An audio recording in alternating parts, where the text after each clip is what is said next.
Hey guys, it's Victoria and welcome back to FemEd. Today I wanted to talk about why FAM isn't more popular.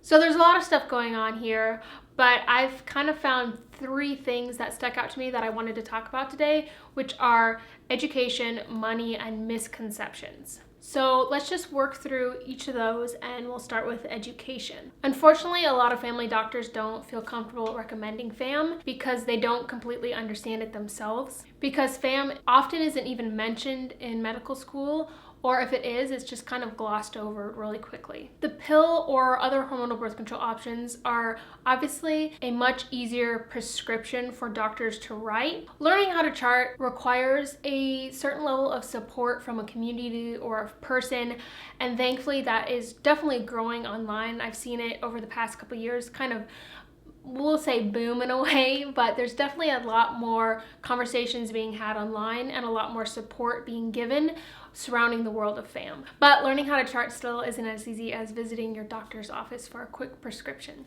Dr. Marguerite Duane, I hope I'm pronouncing that right, but she did a study where she surveyed 120 family medicine residency programs, and she found that over 1/2 of the women's health faculty members weren't familiar with modern methods of FAM. And on top of that, 1/4 of the programs didn't even include FAM in its curriculum. And then there was a study in the Journal of Obstetrics and Gynecology in Canada that showed that only 3 to 6% of physicians had the correct knowledge of perfect use effectiveness for FAM. This is because a lot of people rely on the CDC's recommendation, which is out of every 100 women, 24 will fall pregnant in a year because of FAM, but this is because, I'll talk about it later, but all of the fertility awareness-based methods are lumped together and they are definitely not all created equally. And so once you learn about the different methods, you can see why putting them all together is going to skew the statistics. Next, let's talk about money. So here's a fun fact. The pill is actually the most prescribed medication to healthy women,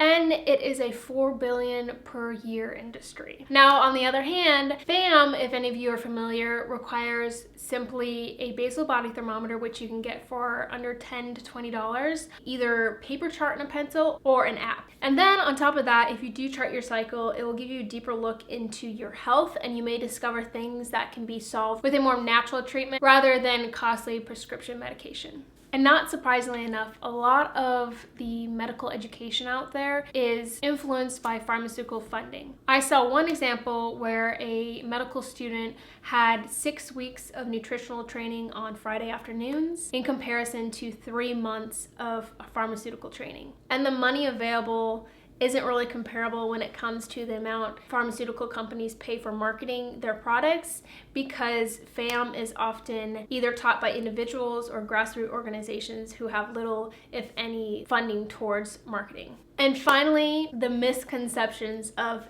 FAM. Let's focus on the media for a second. The media is lovely, but they get FAM wrong. And I think one of my biggest pet peeves is so often I see FAM being confused with the rhythm method or the calendar method, which are both outdated forms of charting, we'll call them, which aren't even comparable to the modern forms of FAM. So the modern forms of FAM have a perfect use rate comparable to the pill, but because all fertility awareness-based methods, including the rhythm method, including the calendar method, and all the ones that don't work and don't have a good rate of effectiveness get lumped together, it brings the overall level down. And so from the outside perspective of the ill-informed, it looks like FAM isn't an effective method of birth control. Side note real quick, if you are curious about the different methods of FAM, I am going to be writing a blog post discussing the different ones, including the rhythm method, including the calendar method, in a blog post later this month. So if you want to learn more about it, keep your eye out for that.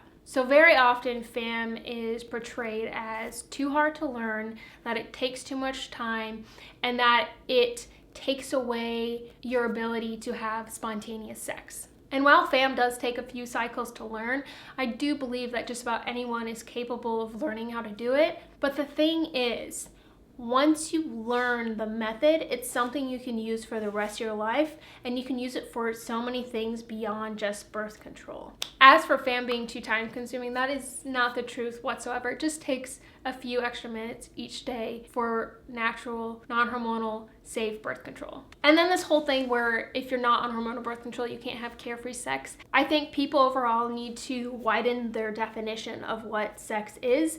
There are so many different exciting, fun sexual acts that you can do with your partner that don't include actual intercourse that should already be part of your repertoire of sex if you are in a healthy relationship. And then on top of all this, there are barrier methods like condoms available to those who want them for those 7 days you need to avoid unprotected sex. So in the end, there's obviously a lot more than just what I've talked about today that goes into why we're not all fam practicing goddesses. But in an effort to make today's videos concise, this is what I have for you. So I hope you guys have enjoyed today's videos and maybe learned something and maybe thought about something you hadn't considered before. Don't forget to subscribe to Femhead and like this video if you want to see more videos like this.